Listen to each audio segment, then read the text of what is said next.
Welcome back to the topic wise commerce classes. आज के video में हम डिस्कस करेंगे अकाउंटिंग रेशियो पार्ट 2, जिसमें हम लोग लिक्विडिटी रेशियो डिस्कस करेंगे। अगर आपने मेरी इसके पहले वाली वीडियो नहीं देखी है, अकाउंटिंग रेशियो पार्ट 1, जिसमें मैंने अकाउंटिंग रेशियो से रिलेटेड जितनी भी थ्योरीज होती हैं वो डिस्कस किया है। बेसिकली ये थ्योरीज वाइवा के टाइम बहुत यूज़फुल होती हैं, क्योंकि वाइवा के टाइम एग्जामिनर आपसे कुछ प्रैक्टिकल टॉपिक्स को हटाकर थ्योरिकल कॉन्सेप्ट्स को ज़्यादा फोकस करता है। तो अगर आप वो वाली वीडियो देख लेंगे, इससे आपके सारे थ्योरी के रिलेटेड अकाउंटिंग रेशियो के कॉन्सेप्ट क्लियर हो जाएंगे। फिर आप अकाउंटिंग रेशियो पार्ट 2 को देखिए। अगर आपने मेरी चैनल को सब्सक्राइब नहीं किया है तो सब्सक्राइब कर लीजिए, जिससे मैं जब भी नया वीडियो अपलोड करूँ कि आपको नोटिफिकेशन मिल जाए। Also press the notification bell icon to receive my regular updates of new video. Now come to the accounting ratio में आज हम लोग क्लासिफिकेशंस ऑफ रेशियो पहले डिस्कस करेंगे। रेशियो को हमने कितने टाइप्स में डिवाइड किया है, कितना क्लासिफाइड किया है, क्या क्या कैटेगरीज में डिवाइड किया है। पहला है लिक्विडिटी रेशियो, सेकंड है सॉल्वेंसी रेशियो, थर्ड है एक्टिविटी या टर्नओवर रेशियो भी कहते हैं इसे, फोर्थ है प्रॉफिटेबिलिटी रेशियो और the income ratio. Now liquidity ratio क्या होता है? Liquidity ratio refers to the ability of the firm to meet its current liability.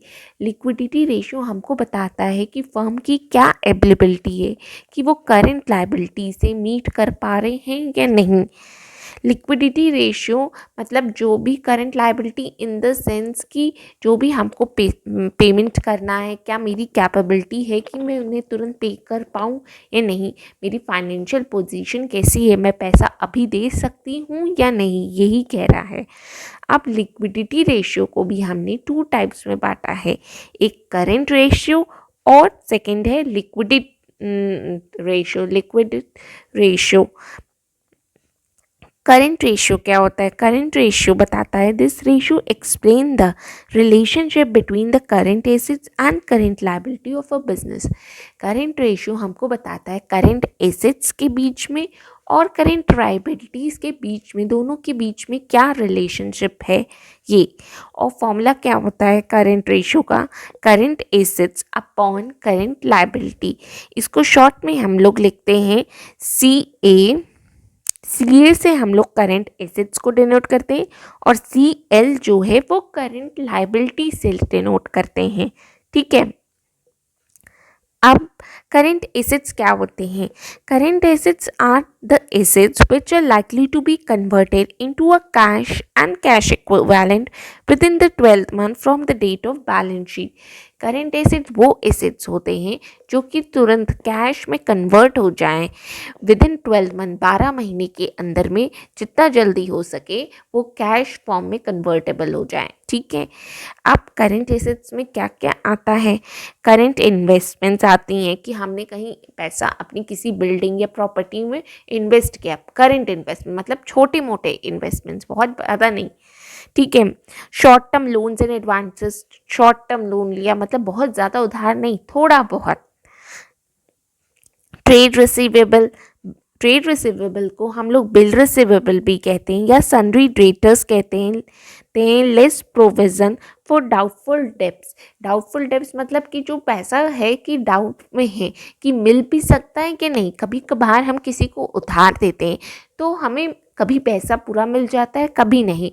तो जब नहीं मिलता तो प्रोविज़न फॉर डाउटफुल डेब्ट्स हम लिख देते हैं कि मिल भी, अभी वो एक अलग सेपरेट बना कर रख देते हैं कि मिल भी सकता है, नहीं भी मिल सकता, हमको गारंटी नहीं है।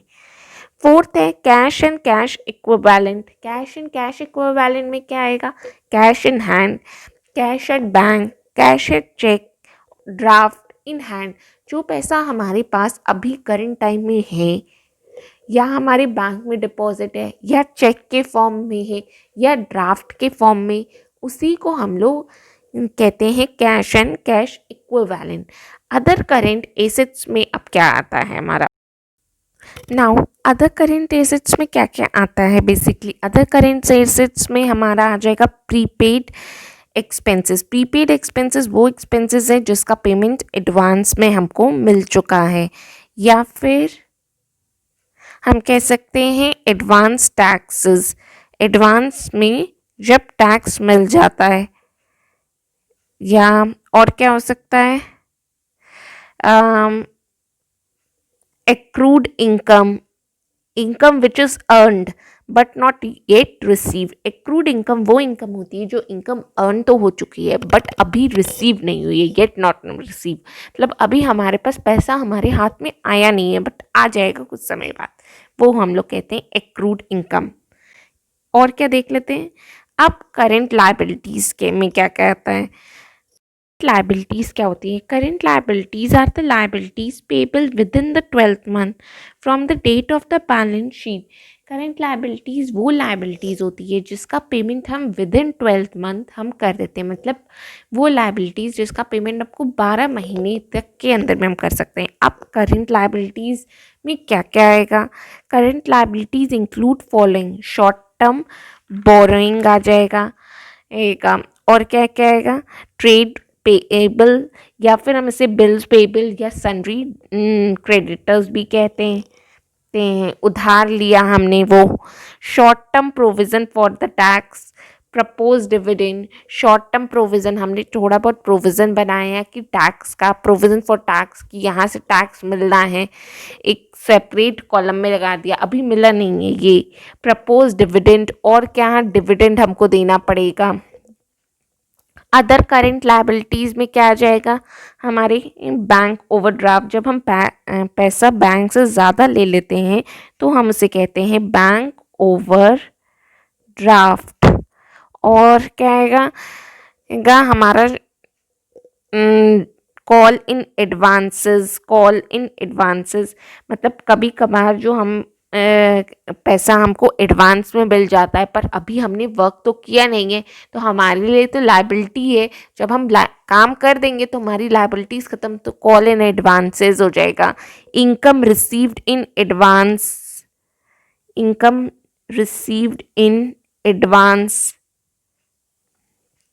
आउटस्टैंडिंग इनकम अभी हमको देनी है, दिया नहीं है पैसा, ये भी हमारे लिए लायबिलिटीज़ है। ये सारी हमारी अदर करेंट लायबिलिटीज़ में आ जाएंगी।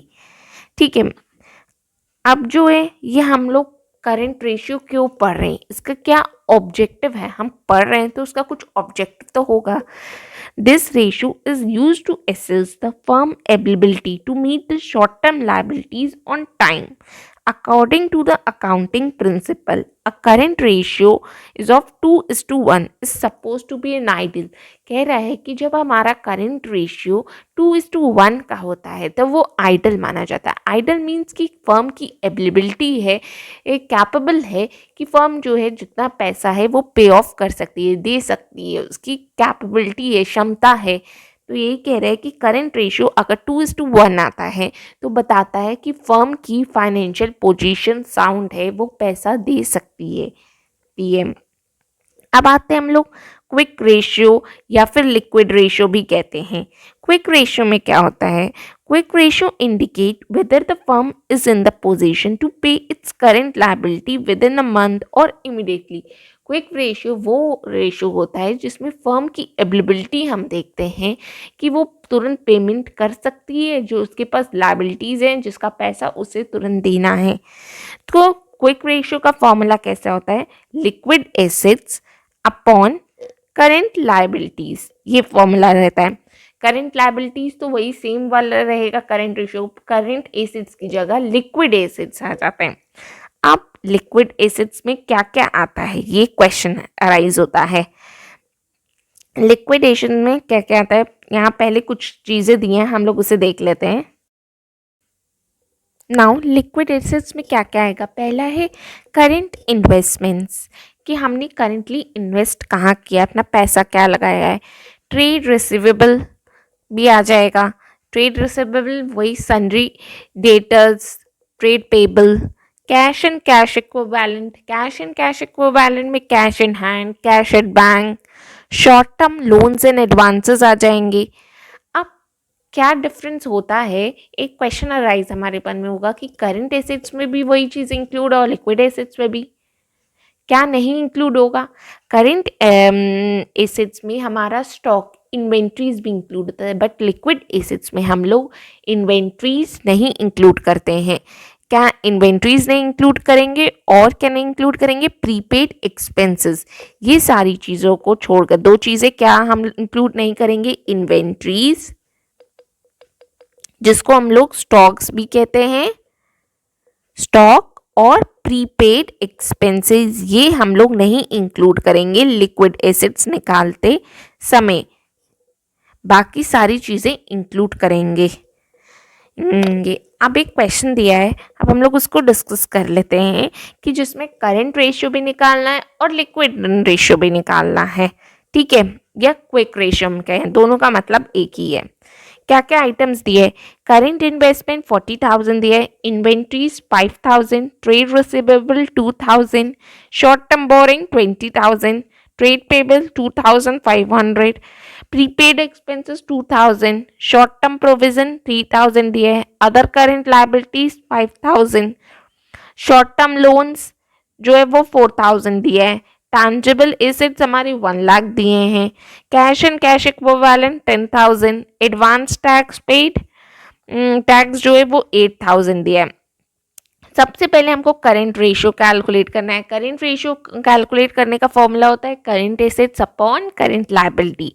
करंट एसेट्स में हमारा क्या क्या आ जाएगा? एक तो आ जाएगा हमारे करंट इन्वेस्टमेंट जो 40,000 दिया है, दूसरा हमारा क्या आएगा, ये इन्वेंट्रीज भी आ जाएगी हमारी, इन्वेंट्रीज 5,000, प्रीपेड ये भी ट्रेड रिसीवेबल 2,000 आ जाएगा, फिर शॉर्ट टर्म बोरोइंग भी आ जाएगा हमारा, ये भी इंक्लूड हो जाएगा 20,000, फिर ट्रेड पेबल भी आ जाएगा 2,500, प्रीपेड एक्सपेंसेस 2,000 आ जाएगा, और क्या आएगा, और इधर क्या हो जाएगा, इधर हमारा एक कैश एंड कैश इक्विवेलेंट 10,000 आ जाएगा, और ये advance tax 8,000।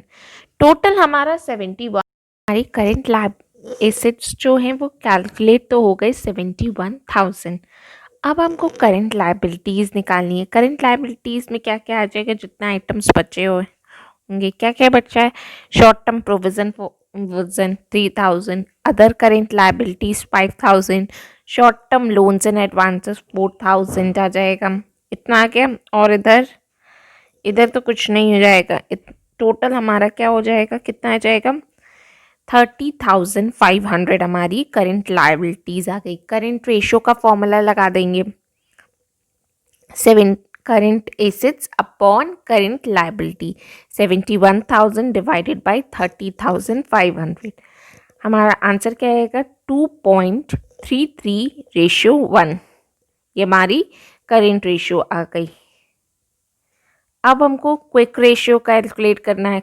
Quick assets upon current liabilities, quick assets upon current liabilities. Current assets में हमने जो कैलकुलेट किया है उसमें सिर्फ दो चीज़ डिडक्ट कर देंगे, एक इन्वेंट्री स्टॉक और प्रीपेड एक्सपेंसेस और एडवांस टैक्स, ये तीनों चीज़ हम लोग डिडक्ट कर देंगे तो हमारे आ जाएगी क्विक एसेट्स।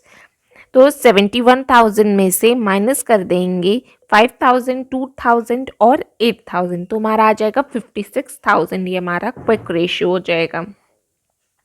क्विक रेशियो तो कैलकुलेट हो गया, अब बस फॉर्मूले में ही रखना है क्योंकि करंट लायबिलिटी हमारी पहले ही हम लोग कैलकुलेट कर चुके हैं 30,500। कट करेंगे 1.84, रेशियो 1 आएगा हमारी क्विक एसेट्स या क्विक रेशियो हम कहते हैं इसको।